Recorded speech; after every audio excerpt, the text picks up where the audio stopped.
Hello, जय हिंद दोस्तों। CSF fireman परीक्षा 2023 के लिए हिंदी के पिछले वर्ष पूछे गए प्रश्नों को हम लोग देखने वाले हैं। तो आइए दोस्तों देखते हैं। पहला प्रश्न है, राम की गाय चरती है, इस वाक्य में कौन सा कारक है? कर्ता कारक, कर्म कारक, संबंध कारक या अधिकरण कारक?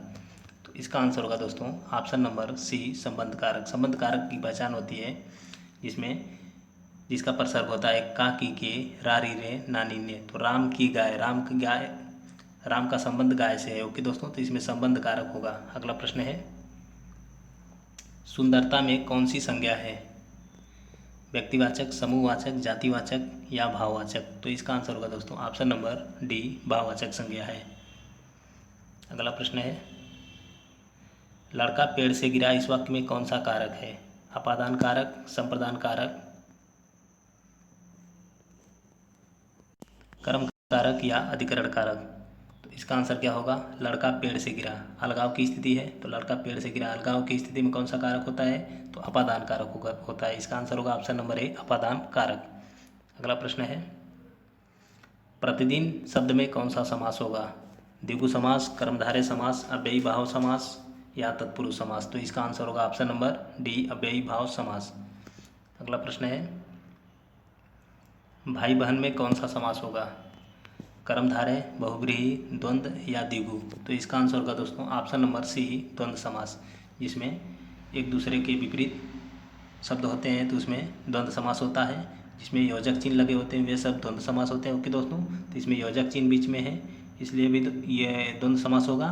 और एक दूसरे के विपरीत है, भाई बहन, माता पिता, दाल भात, रोटी सब्जी, इस प्रकार के सभी में द्वंद्व समास होते हैं। ओके, अगला प्रश्न है, राजा का विलोम शब्द क्या होगा? गरीब, दरिद्र, रंक या भिखारी? तो इसका आंसर होगा ऑप्शन नंबर सी, रंक। अगला प्रश्न है, तिमिर का विलोम शब्द क्या होगा? आलोक, किरण, रंगीन, रंगहीन? तो इसका आंसर होगा ऑप्शन नंबर ए, आलोक। अगला प्रश्न है, चिरंतन का सही विलोम शब्द क्या होगा? नश्वर, अचिंतन, अचर, अचेतन? तो इसका आंसर होगा ऑप्शन नंबर ए, नश्वर।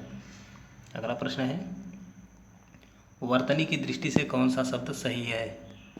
सन्यासी कैसे लिखा जाएगा? तो इसका आंसर होगा ऑप्शन नंबर ए, सन्यासी। अगला प्रश्न है, निम्न में से शुद्ध वर्तनी वाले शब्द का चयन कीजिए। बर्तन कैसे लिखा जाता है? तो इसका सही उत्तर होगा ऑप्शन नंबर बी, बर्तन। अगला प्रश्न है, निम्न में से शुद्ध वर्तनी वाला शब्द कौन सा है? अभ्यस्त, अभियस्त, अभ्यस्त, अभ्यस्त? तो इसका आंसर होगा ऑप्शन नंबर सी, अभ्यस्त। अगला प्रश्न है, निम्नलिखित में से क्रोध का पर्यायवाची है? संताप, अमर्ष, वैमनस्य, पुष्कर? तो इसका आंसर होगा ऑप्शन नंबर बी, अमर्ष। अगला प्रश्न है, इनमें से कौन सा लहर का पर्यायवाची शब्द नहीं है? वीची, दुकुल, तरंग, हिलोर? तो इसका आंसर होगा ऑप्शन नंबर बी, दुकुल। वीची, तरंग, हिलोर ये सभी क्या हैं? लहर के पर्यायवाची हैं। अगला प्रश्न है, निम्नलिखित में से कौन सा शब्द हाथी का पर्यायवाची नहीं है? कौन सा है? दंती, वितुंड, शकुंत, कुंभी? तो इसका आंसर होगा ऑप्शन नंबर सी, शकुंत। शकुंत किसका पर्यायवाची है? तो पक्षी का पर्यायवाची है। अगला प्रश्न है, निम्न में से कमल का पर्यायवाची कौन सा है? कदली, अनंग, धनेश, इंदिवर? तो इसका आंसर होगा ऑप्शन नंबर डी, इंदिवर।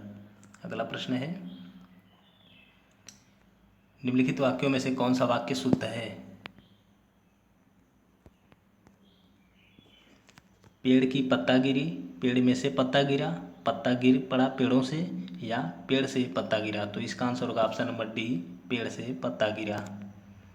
अगला प्रश्न है, जिसे बुलाया न गया हो वाक्य के लिए प्रयुक्त होने वाला शब्द कौन सा होगा? अतिथि, अभ्यागत, अनाहुत या रिश्तेदार? तो इसका आंसर होगा ऑप्शन नंबर सी, अनाहुत।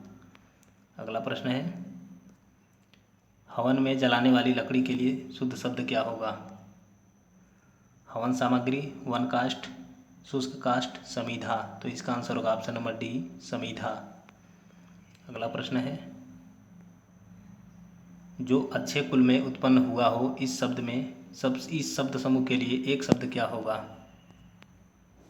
कुलीन, समृद्ध, धनी, कृपण? तो इसका आंसर होगा ऑप्शन नंबर ए, कुलीन। अगला प्रश्न है, शांत रस का अस्थायी भाव क्या होता है? जुगुप्सा, क्रोध, निर्वेद या शोक? तो इसका आंसर होगा ऑप्शन नंबर सी, निर्वेद। तो दोस्तों इसी प्रकार की वीडियो पाने के लिए चैनल को सब्सक्राइब कर लें। जय हिंद।